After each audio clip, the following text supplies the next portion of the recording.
como fez Donald Trump. A gente vai continuar repercutindo todo esse cenário de guerra comercial, mas agora saindo um pouco dos impactos ao mercado e falando de uma geopolítica mundial. Aproveito para chamar a Graziano Messana, presidente da Eurochambers Brasil, que nos ajuda a entender o momento agora. Muito bem-vindo, viu? Obrigada por conversar com a gente aqui no CNN Money. Um bom dia para você. Muito bom dia, Morielle, e bom dia a todos os telespectadores da CNN Money. Obrigado pelo convite. Imagina, a gente que agradece pela presença. Eu gostaria muito de ouvir a avaliação que você faz diante desse cenário que a gente está lidando no dia de hoje.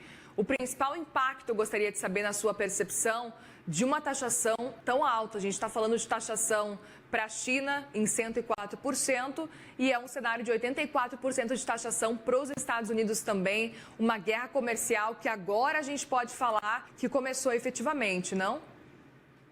Então, acho que a China é a resposta à situação, é o problema e a resposta a essa situação geopolítica. Eu acho que podemos falar de macrogeopolítica e microgeopolítica. Macrogeopolítica é algo que acontece em décadas. Então, tem um livro, inclusive, do Ray Dalio, que fala das economias holandesa, inglesa, americana. Isso acontece em décadas, são ciclos. Agora tem a microgeopolítica, que é? É Trump, ou é a União Europeia. Esses estados acordam, o Trump acordou, no meio da pandemia, se deparou que os Estados Unidos não estavam mais industrializando nada, não faziam nem as mascarinas ou os antibióticos. A União Europeia acorda com a crise na Ucrânia e se depara que ela é uma superpotência vegana, porque ela não tem armamento e não se consegue defender sem os Estados Unidos. Os Estados Unidos reclamam que arcam com o custo dessa defesa. Então, essa guerra comercial nesse momento das tarefas, falo que o problema é a China, porque o Trump quer atrair novamente, né, as indústrias lá e se tornar a potência indiscussa no mundo. Para ter uma ordem de grandeza, o PIB do mundo é 120 trilhões de dólares e os Estados Unidos faz 30 desses 120. China faz outro 20 e a União Europeia faz outro 20. Então, os Estados Unidos, com essa guerra comercial, ela quer negociar com os países, negociar com a União Europeia. Qual é o maior problema na União Europeia? É a barreira não tarifárias. Então, eu coloco 20% de tarefas à União Europeia, espero a União Europeia vir negociar comigo. O que os Estados Unidos provavelmente querem com a União Europeia? Querem reduzir essa barreira não tarifária. O que são? Quando um produto americano vai para a Europa, ele tem que demonstrar que não acarreta um prejuízo na Europa. Então, é um problema isso aqui. Então, isso não existe nos Estados Unidos. Você vai lá, entra no mercado americano, se um consumidor tem problema, levanta a mão. Já com a China, ele realmente quer essa briga, ele quer parar de produzir na China, ele quer atrair as indústrias nos Estados Unidos, e é um problema, digamos, muito importante. Agora, dentro dos Estados Unidos, está tendo uma contradição, porque o Estado, a economia desse governo é um governo liberal, né? A desburocratização, o Elon Musk, esse ministério e tudo, de um lado, e do outro, me parece que essas políticas que a América Latina tinha nos anos 70. Eu estudava nos livros da escola de economia, me lembro em Roma, ou seja, eu coloco tarefas para suscitar, para me fechar. Então, ou você é liberal e está com a economia aberta de livre mercado, ou você está fechado. Então, me parece que é uma negociação, Morielle. Perfeito, interessante acompanhar essa sua percepção. Só que ao mesmo tempo a gente está vendo essa abertura para a possibilidade de negociação, só que efetivamente elas ainda não estão acontecendo. E hoje o que a gente vê é essa guerra comercial efetivamente acontecendo, pelo menos por enquanto, né? E aí eu gostaria de saber também a sua percepção de um impacto no longo prazo, olhando para esse cenário de geopolítica. A gente pode talvez começar a acompanhar uma movimentação, porque a gente repercutiu muito uma matéria da The Economist da semana passada, que falava que o movimento feito por Donald Trump pode fazer o MAGA virar a China, fazer, na verdade, a China virar great again, ao contrário do que Donald Trump gostaria. Que avaliação que você faz diante dessa perspectiva?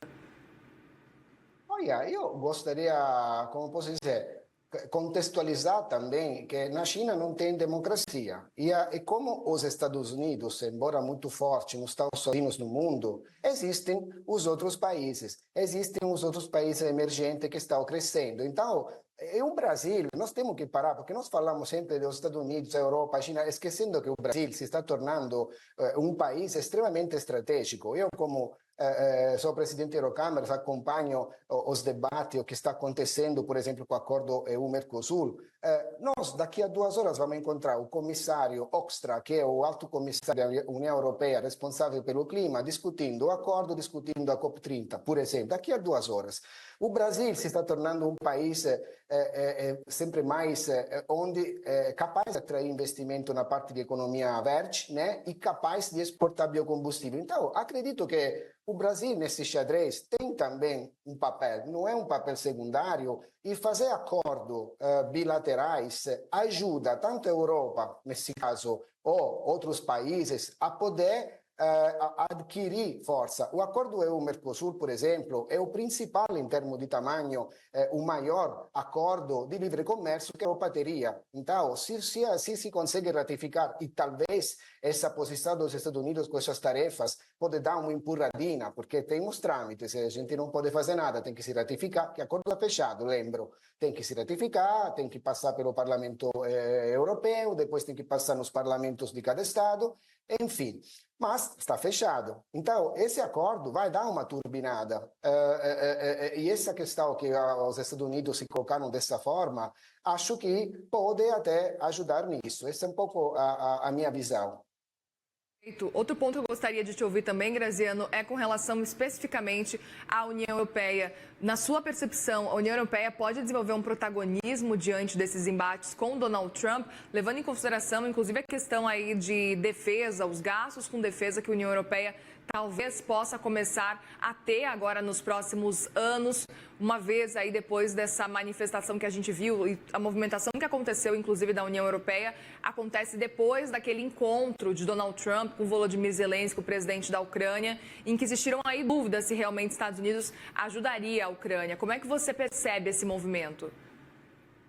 Eu acho que, apesar de a União Europeia olhar como um bloco, se falamos de União Europeia, um bloco comercial, se falamos de acordo UE-Mercosul, eu vejo ele como um bloco, é um bloco de 400 milhões de pessoas, de consumidores, é extremamente importante, tanto para os Estados Unidos quanto para o Brasil e o resto do mundo, não é secundário, faz 23 de PIB, mas essa questão da defesa é muito longa. E não acontece só na Europa.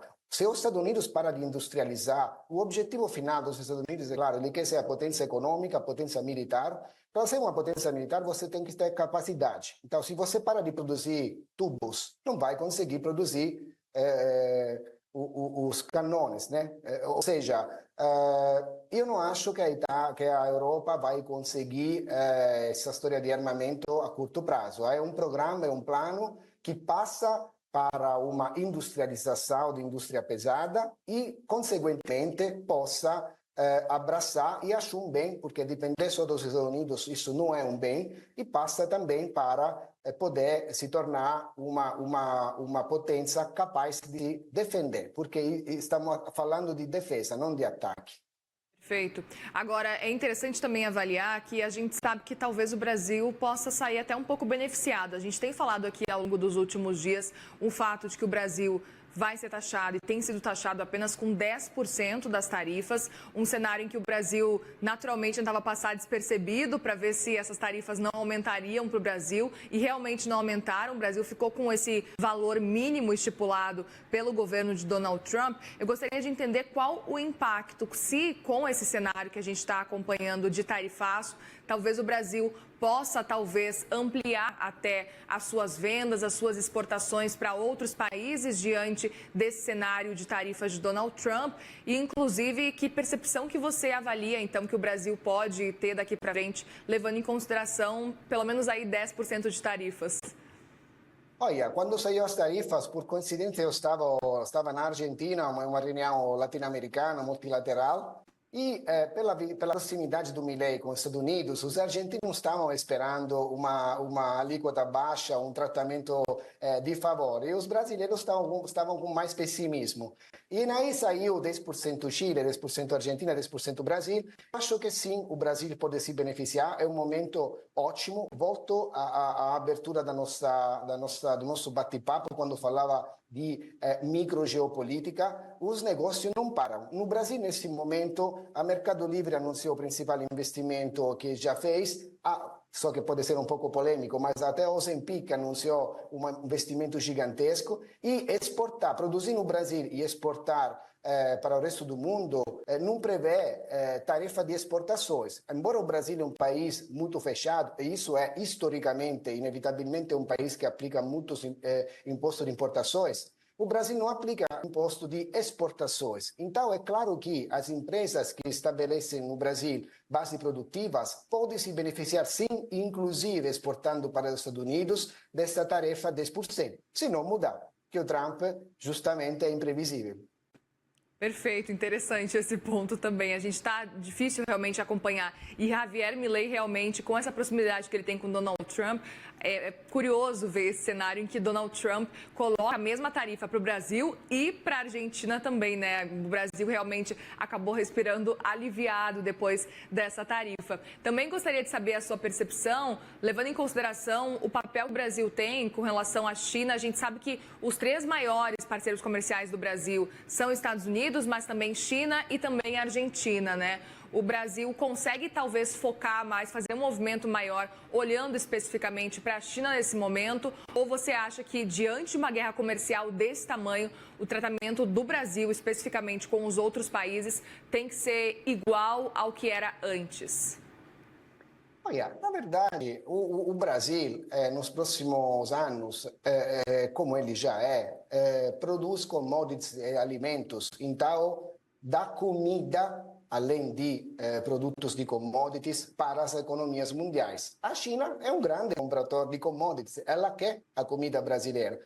O fato que o Brasil não produz tecnologia do ponto de vista que pode atrapalhar os Estados Unidos em termos de tecnologias, eu não vejo nessa linha os Estados Unidos, independentemente dos governos políticos, que obviamente neste momento quase não se falam, são de cores opostas.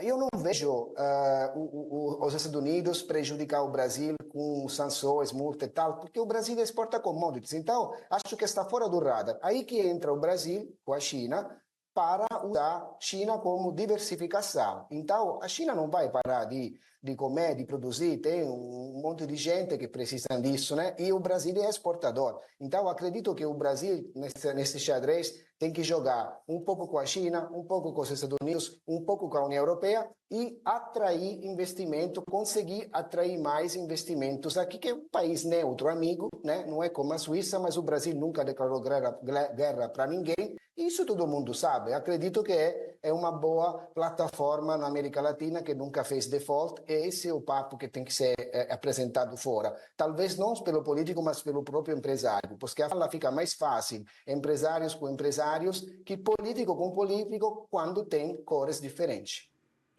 Muito bem, Graziano Messana, presidente da Eurochambers Brasil. Muito obrigada, viu, pela conversa aqui com a gente. Volte sempre no CNN Money. Muito obrigado, Moriel. Boa continuação. Obrigada.